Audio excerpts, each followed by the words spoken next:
ಏನು ನಮ್ಮ ಕರ್ನಾಟಕ ಪ್ರಾದೇಶಿಕ ಪಕ್ಷವಾದ ಜನತಾದಳ 25 ವರ್ಷಗಳನ್ನು ಪೂರೈಸಿ ಏನು ರಜತ ಮಹೋತ್ಸವ ಕಾರ್ಯಕ್ರಮವನ್ನು ಆಚರಣೆ ಮಾಡ್ತಾಯಿದ್ದೀವಿ.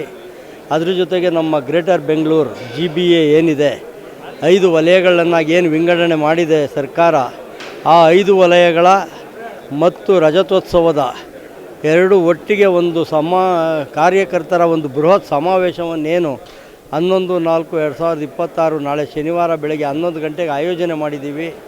ಆ ಒಂದು ಕಾರ್ಯಕ್ರಮ ಅತಿ ಯಶಸ್ವಿಯಾಗಿ ನಡೀಲಿಕ್ಕೆ ಏನೇನು ನಾವು ಕಾರ್ಯಕ್ರಮಗಳನ್ನ ರೂಪಿಸಬೇಕು, ನಮ್ಮ ಕಾರ್ಯಕರ್ತ ಬಂಧುಗಳು ಯಾವ್ಯಾವ ರೀತಿ ಬರಬೇಕು, ಸಮಾವೇಶಕ್ಕೆ ಏನೇನು ಮಾಡಬೇಕು, ಮತ್ತು ಪಕ್ಷದ ವರಿಷ್ಠರಾದಂಥ ಅಪ್ಪಾಜಿ ದೇವೇಗೌಡರು ಮತ್ತು ಕುಮಾರಣ್ಣವರು ಏನೇನು ಸಾಧನೆಗಳನ್ನ ಮಾಡಿದ್ದಾರೆ, ರಾಜ್ಯದ ಜನತೆಗೆ ಏನೇನು ಕೊಡುಗೆಗಳನ್ನ ಕೊಟ್ಟಿದ್ದಾರೆ, ಆ ಎಲ್ಲ ಕೊಡುಗೆಗಳನ್ನು ಸಾರ್ವಜನಿಕರಿಗೆ ಮತ್ತೊಮ್ಮೆ ತಿಳಿಸುತ್ತಾ ಇವತ್ತೇನು ಕಾಂಗ್ರೆಸ್ ಸರ್ಕಾರ 3 ವರ್ಷಗಳಿಂದ ಆಡಳಿತದ ಒಂದು ಜವಾಬ್ದಾರಿ ಇಲ್ಲದೆ ವರ್ತಿಸ್ತಾ ಇದೆ, ಸಾರ್ವಜನಿಕರಿಗೆ ಯಾವುದೇ ಒಂದು ಕಾರ್ಯಕ್ರಮಗಳನ್ನು ಕೊಡದಲ್ಲೇ ನಡ್ಕೊತಾ ಇದ್ದಾರೆ. ಅದನ್ನೆಲ್ಲ ವಿರೋಧಿಸಿ ಮತ್ತು ಪಕ್ಷದ ಸಂಘಟನೆಗಾಗಿ ಮುಂದಿನ GBA ಚುನಾವಣೆ ಮತ್ತು 2028ರ ವಿಧಾನಸಭಾ ಚುನಾವಣೆಗೆ ಸಜ್ಜುಗೊಳಿಸಲು ಪಕ್ಷವನ್ನು ದೇವೇಗೌಡರು ಮತ್ತು ಕುಮಾರಣ್ಣವರ ನಾಯಕತ್ವದಲ್ಲಿ ಮತ್ತು ನಮ್ಮ ಯುವ ನಾಯಕರಾದ ನಿಖಿಲ್ ಕುಮಾರಸ್ವಾಮಿ ಅವರ ನಾಯಕತ್ವದಲ್ಲಿ ಸಂಘಟನೆಗೊಳಿಸಲು ನಾಳೆ ಒಂದು ಬೃಹತ್ ಸಮಾವೇಶನ ಆಯೋಜನೆ ಮಾಡಿದ್ದೀವಿ.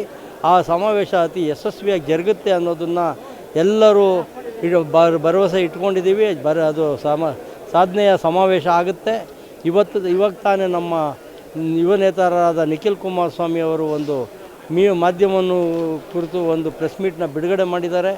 ನಾಳೆ ಈ ಒಂದು ಸಮಾವೇಶಕ್ಕೆ ನಾವೆಲ್ಲ ಎದುರು ನೋಡ್ತಾ ಇದ್ದೀವಿ. ಬೆಂಗಳೂರು ನಾಗರಿಕರು ಈ ಒಂದು ಸಮಾವೇಶವನ್ನು ಎದುರು ನೋಡ್ತಾ ಇದ್ದಾರೆ. ಈ ಸಮಾವೇಶದ ಒಂದು ಯಶಸ್ಸು ಬೆಂಗಳೂರು ನಗರದಲ್ಲಿ ಸಾರ್ವಜನಿಕರ ಸಮಸ್ಯೆಗಳನ್ನ ನಿವಾರಣೆ ಮಾಡೋಕ್ಕೆ ಒಂದು ದಾರಿ ಆಗುತ್ತೆ ಅಂತ ನಾನು ಈ ಸಂದರ್ಭದಲ್ಲಿ ಹೇಳಲಿಕ್ಕೆ ಇಷ್ಟಪಡ್ತೀನಿ.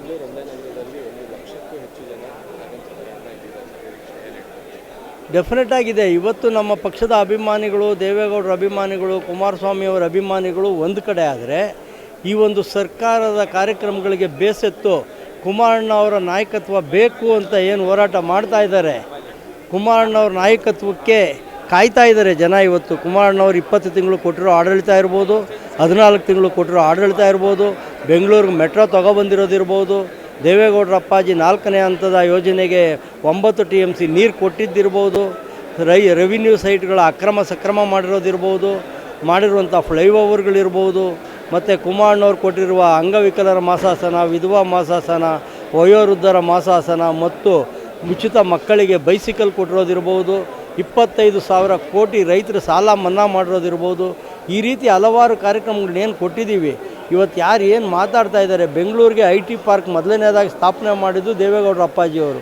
ಅದನ್ನೆಲ್ಲ ಜನತೆಗೆ ಮತ್ತೊಮ್ಮೆ ತಿಳಿಸುವಂಥ ಕಾರ್ಯಕ್ರಮವನ್ನು ಮಾಡಿ ಮುಂದಿನ ದಿನಗಳಲ್ಲಿ ಕುಮಾರಣ್ಣವ್ರ ನೇತೃತ್ವದ ಸರ್ಕಾರ ಅಧಿಕಾರಕ್ಕೆ ಬರೋದಕ್ಕೆ ನಾವೆಲ್ಲ ಶ್ರಮವಹಿಸಿ ಕೆಲಸ ಮಾಡ್ತೀವಿ ಅಂತೇಳಿ ಈ ಸಮಾವೇಶಕ್ಕೆ ಬನ್ನಿ, ಎಲ್ಲ ಒಟ್ಟಾಗಿ ಸೇರೋಣ, ಒಂದು ಕಾರ್ಯಕ್ರಮವನ್ನು ಯಶಸ್ವಿಗೊಳಿಸೋಣ ಅಂತ ನಾನು ಹೇಳಲಿಕ್ಕೆ ಇಷ್ಟಪಡ್ತೇನೆ.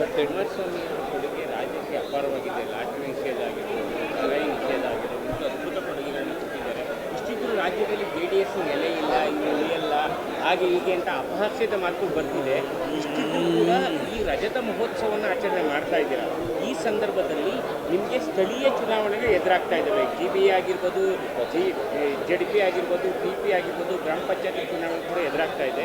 ಬಟ್ ರಾಜ್ಯದ ಜನತೆ ಮತ್ತೊಮ್ಮೆ ಕುಮಾರಣ್ಣನ ನೇತೃತ್ವದಲ್ಲಿ ತಮ್ಮನ್ನು ಒಂದು ಬಹುಮತಗಳು ಕೊಡ್ತಾರೆ ಅಂತ ಇವತ್ತು ನಮಗೆ ಅದ್ರ ಬಗ್ಗೆ ತುಂಬ ಭರವಸೆ ಇದೆ, ನಂಬಿಕೆಯೂ ಇದೆ. ಯಾಕೆ ಅಂದರೆ ಇವತ್ತು 20 ತಿಂಗಳ ಆಡಳಿತ, 14 ತಿಂಗಳ ಆಡಳಿತ, ಗ್ರಾಮ ವಾಸ್ತವ್ಯ, ನೀವು ಹೇಳಿತಾರ ಲಾಟ್ರಿ ನಿಷೇಧ, ಸರಾಯಿ ನಿಷೇಧ ಮತ್ತು ಬಡವ ಮಕ್ಕಳಿಗಾಗಿ ಕಾರ್ಯಕ್ರಮಗಳು, ಇವತ್ತೇನು ಮುಂದಿನ ದಿನಗಳಲ್ಲಿ ಕುಮಾರಣ್ಣವ್ರು ಮಾಡಲಿಕ್ಕೆ ಹೊರಟಿದ್ದಾರೆ, ಈ ಬಿಟ್ಟಿ ಭಾಗ್ಯಗಳಿಗೆ ಬಗ್ಗೆ ಎಲ್ಲ ತಲೆ ಕೆಡಿಸ್ಕೊಳ್ಳೋದಲ್ಲೇ ಇವತ್ತೇನು ನಮ್ಮ ಜನಗಳಿಗೆ ಬೇಕಾಗಿರೋದು, ಬಡವರಿಗೆ ಉಚಿತವಾಗಿ ಉನ್ನತ ಶಿಕ್ಷಣ ಬೇಕು, ಮತ್ತು ಅದ್ರ ಜೊತೆಗೆ ಉಚಿತವಾಗಿ ಹೈಟೆಕ್ ಹಾಸ್ಪಿಟ್ಲ್ಗಳಲ್ಲಿ ಯಾವುದೇ ಒಬ್ಬ ವ್ಯಕ್ತಿ ಆಸ್ಪತ್ರೆಗೆ ಹೋದರೆ ಉಚಿತವಾಗಿ ಅವನ ಕಾಯಿಲೆಗೆ ಗುಣಪಡಿಸುವಂಥ ಚಿಕಿತ್ಸೆ ಬೇಕು.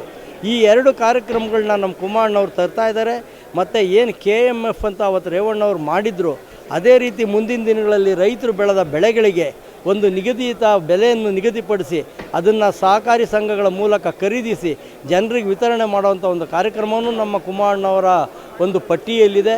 ಅದೊಂದು ಕಾರ್ಯಕ್ರಮ ಜಾರಿಗೆ ಬಂತು ಅಂದರೆ ಈ ಹಣ ಇದು ಬೆಲೆ ಏರಿಕೆ ಮತ್ತು ಹಣದುಬ್ಬರ ಎರಡೂ ಕಮ್ಮಿ ಆಗುತ್ತೆ. ಬೆಳೆದಂಥ ರೈತರಿಗೂ ದುಡ್ಡು ಸಿಗುತ್ತೆ, ಸಾಲ ಮತ್ತು ಮಾರ್ಕೆಟ್ನಲ್ಲಿ ಕೊಳ್ಳುವಂಥ ಗ್ರಾಹಕರಿಗೂ ಒಂದು ಕಡಿಮೆ ರೇಟ್ನಲ್ಲಿ ಎಲ್ಲ ಪದಾರ್ಥಗಳು ಸಿಗುತ್ತೆ. ಆವತ್ತು ನಮ್ಮ ರೈತರು ಉದ್ಧಾರ ಆಗ್ತಾರೆ, ನಮ್ಮ ಜನಗಳಿಗೂ ಅನುಕೂಲ ಆಗುತ್ತೆ ಅನ್ನೋದು ಇವೆಲ್ಲ ನಮ್ಮ ಕುಮಾರಣ್ಣವರ ಕಾರ್ಯಕ್ರಮಗಳು. ಜನ ಇವತ್ತು ಕಾಂಗ್ರೆಸ್ ಸರ್ಕಾರಕ್ಕೆ ಬೇಸತ್ತು ಕುಮಾರಣ್ಣವ್ರ ನಾಯಕತ್ವಕ್ಕೆ ಎದುರು ನೋಡ್ತಾ ಇದ್ದಾರೆ. ಮುಂದಿನ ದಿನಗಳಲ್ಲಿ ಅದು ಡೆಫಿನೆಟಾಗಿ ಆಗುತ್ತೆ ಅಂತ ನಾವು ಈ ಸಮಾವೇಶದ ಮೂಲಕ ಸಾರಿ ಹೇಳಲಿಕ್ಕೆ ನಾವು ಇಷ್ಟಪಡ್ತೀವಿ. ಬೆಂಗಳೂರು ಜನತೆಗೆ ಈ ಸಮಾವೇಶದ ಬಗ್ಗೆ ಏನು ವಿನಂತಿ ಮಾಡ್ತೀವಿ? ನಾವು ಬೆಂಗಳೂರು ಜನತೆಗೆ ನೋಡಿ, ನಾಳೆ ಸೆಕೆಂಡ್ ಸ್ಯಾಟರ್ಡೆ ಆಗಿದೆ, ರಜಾ ಇದೆ, ಮತ್ತು ಬೆಂಗಳೂರಿನ ಹೊರವಲಯದಲ್ಲಿ ಈ ಒಂದು ಕಾರ್ಯಕ್ರಮನ ನಾವು ಮಾಡ್ತಾಯಿದ್ದೀವಿ.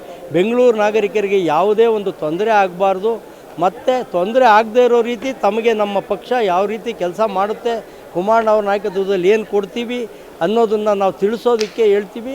ಬೆಂಗಳೂರು ನಾಗರಿಕರು ನಮ್ಮ ಸಮಾವೇಶಕ್ಕೆ ಸ್ವಾಗತ ಮಾಡಿ ಅವರೆಲ್ಲ ಸಮಾವೇಶಕ್ಕೆ ಬಂದು ಭಾಗವಹಿಸಿ ನಮ್ಮ ಪಕ್ಷಕ್ಕೆಲ್ಲ ಬೆಂಬಲ ಕೊಡಬೇಕು ಅಂತ ನಾನು ಕೇಳ್ಕೊತೀನಿ.